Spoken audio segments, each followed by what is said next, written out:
Preguntábamos a Pompeyo Torrealba, general historiador, quien lo identifica, cualquier venezolano siempre es con el Esequibo, el territorio Esequibo y el río Esequibo, que es muy importante. Y le decíamos que Guyana, dejando el Acuerdo de Ginebra del 66, va a La Haya a judicializar el tema, pero por una razón también pragmática de petróleo, de riqueza, queriendo quitarnos ese territorio, ¿no? Sin lugar a dudas, el objetivo es económico y el problema es más que jurídico, es económico. Ellos lo meten allí en la Corte Internacional de Justicia, pero es para tratar de justificar la posesión que tienen de un espacio geográfico que le pertenece a Venezuela por la historia, por la razón y por la justicia, sin lugar a dudas. Que además ellos firman el Acuerdo de Ginebra Lo precisamente firman, con Gran Bretaña, que estaba en ese momento. pero lo digo yo en mi libro, de que la espada de Damocles que tiene Guyana es la firma del Acuerdo de Ginebra, porque precisamente el presidente Burman, por estar queriendo hacer una gracia personal y hacer una propaganda personal para él quedarse como presidente, resulta ser que involucró a la Guyana inexistente todavía, porque era colonia, en el Acuerdo de Ginebra. De hecho, cuando Venezuela reconoce a Guyana dentro de la política del tercer mundo, hace la observación que ese territorio está en Es discusión. fabuloso, ahí la tengo por ahí en mi maletín, el documento, donde precisamente el 26 de mayo de 1966, Venezuela, por un lado, no debió haberlo hecho, porque tenía que tener esa carta debajo de la manga, Sí. pero sin embargo reconoció, pero afortunadamente a alguien se le prendió la luz y le pusieron una observación diciendo claro y preciso que le reconocíamos la independencia a Guyana, al nuevo país llamado República Cooperativa de Guyana, pero del río Esequibo hacia el este, porque del río Esequibo hacia el oeste es territorio venezolano. Entonces lo ponen en forma explícita, dentro de la misma. Es tanto lo explícito que está, que Guyana en ninguna oportunidad la escuchamos por allí sacar a relucir o a sacarnos en cara que nosotros le reconocimos la independencia, porque el mismo documento donde le reconocemos la independencia, le decimos claramente de que el Esequibo es nuestro. Ahora, ¿por qué en el caso de Guyana el Caribe no ha sido claro en el pronunciamiento de solidaridad continental? Bueno, quizás precisamente por los nexos o los lazos que tienen con el CARICOM y la Commonwealth. Entonces eso les genera una hermandad prácticamente automática para ellos, de manera tal que han tenido el apoyo de la Commonwealth y el CARICOM, a pesar de todo el esfuerzo que ha hecho Venezuela para influenciar sobre el Caribe, sobre todo con Petrocaribe, que en el momento, pero nosotros fuimos medio lerdos allí porque precisamente teniendo la posibilidad de forzar la barra y de apretar un poco las tuercas, no lo hicimos en su debida oportunidad y le dimos chance, como lo digo yo al final en el epílogo de mi libro, que vinieran unos hechos sobrevenidos. Y el hecho sobrevenido más importante es el problema del petróleo, la aparición del petróleo allí y del gas. Ahí la Móvil Exxon y toda esta gente se ha metido financiando prácticamente toda esta demanda. Bueno, tanto que le dieron 18 millones de dólares para que pagaran todo el personal que estaban, que es bastante extenso, un personal muy calificado que tienen ellos, tratando de engañar precisamente a la Corte Internacional de Justicia, porque el solo hecho de explicar de que la solicitud está prácticamente supeditada a todos los documentos antes del Acuerdo de Ginebra, están dejando por fuera el principal documento y el más importante y el más actualizado.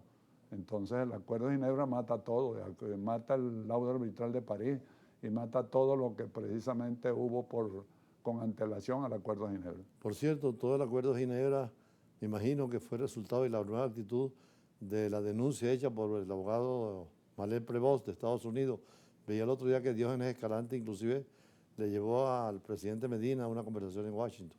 Bueno, Severo Mayes Prevost precisamente hizo una carta o el memorándum que se llama así en 1944 y lo tuvo guardado su compañero de bufete hasta 1948 cuando muere.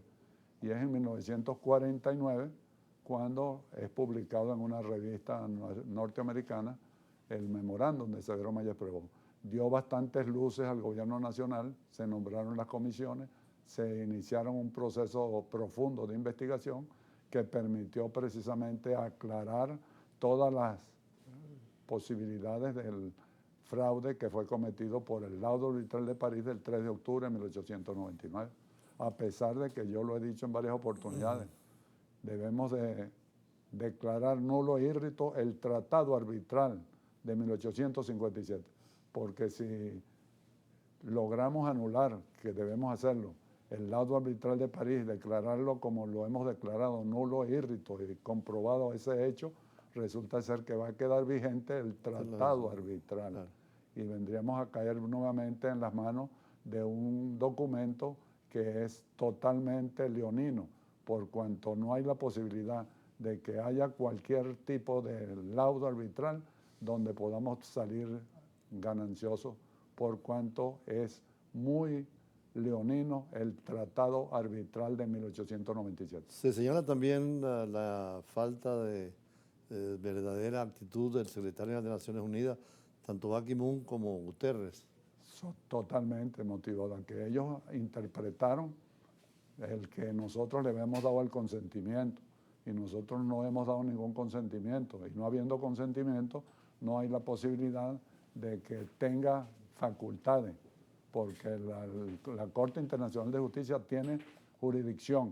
Eso es como que podamos decir una barbaridad de que una cocina no sirve para cocinar, una cocina es para cocinar. Precisamente la institución que es adecuada para tratar el tema es la Corte Internacional de Justicia.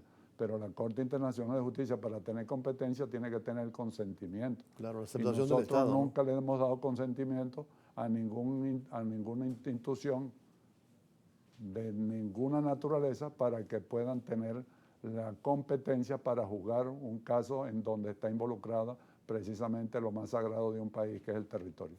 ¿Qué opina usted, ya para terminar, de las salidas que tenemos, qué debemos hacer siendo un territorio nuestro, teniendo base jurídica, ya lo he dicho, el Acuerdo de Ginebra, de que ponía de lado todo lo que era el laudo arbitral, prácticamente lo daba sin efecto? ¿Qué debemos hacer ahora? Hacer lo que estamos haciendo, hacer actos de presencia. Yo lo he dicho en varias oportunidades y luego he puesto por escrito. Tenemos que acercarnos, tenemos que conocerlos, tenemos que enamorarlos y después penetrar en nuestro territorio para recuperarlo. Eso llevará un tiempo, eso no es obra de un día, de la noche a la mañana. Y yo siempre pongo como ejemplo a España, que estuvo invadida por allá con 700 años con los moros, estuvieron allí, y resulta ser que los españoles siguen siendo españoles a pesar de estar dominados durante 700 años.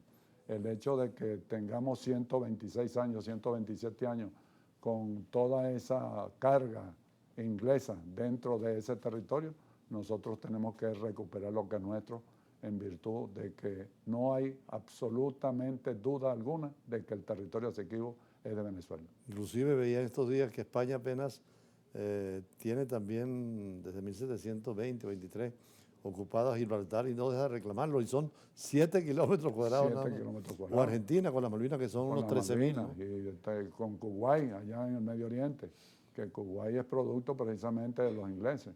Y también allí Belice, que le quitaron un pedacito allá a Guatemala. Sí. Total que, bueno, en África ni se diga. Problemas. Entonces, precisamente lo que no debemos es desmayar, y lo que había faltado era voluntad política. Ese es el gran reclamo, y por eso lo hago énfasis en la presentación de esa revista, donde pongo allí unos documentos muy importantes como son entonces hago énfasis de que hoy tenemos un total y absoluto disposición del Estado venezolano para la recuperación de lo que es nuestro. Bueno, va a seguir trabajando en este tema como siempre lo ha hecho. Yo lo felicito y sigamos adelante. Ha sido Pompeyo Torrealba, general historiador, la mejor biografía que tenemos sobre el Esequibo, la encontramos en sus libros. Muchas gracias. Incluso recientemente vi que tiene una actitud muy poética sobre Bolívar. Bolívar, dime la verdad. Sí, fue de tanto leerme unos 387 libros que tengo en mi biblioteca sobre Bolívar, resulta ser que tuve que hacerle una pregunta y hablar un poco con Bolívar.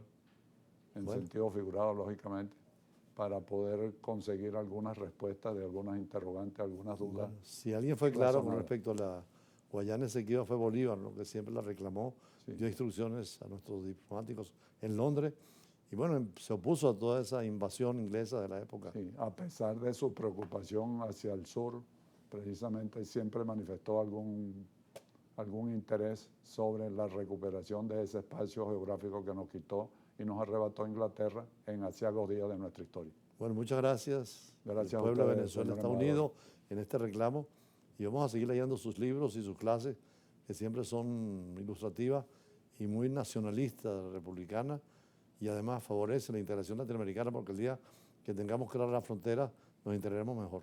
El sol de Venezuela nace en el río. En el río Esequibo vamos a modificar un poco el eslogan. Gracias y seguimos con otros invitados en la tarde de hoy.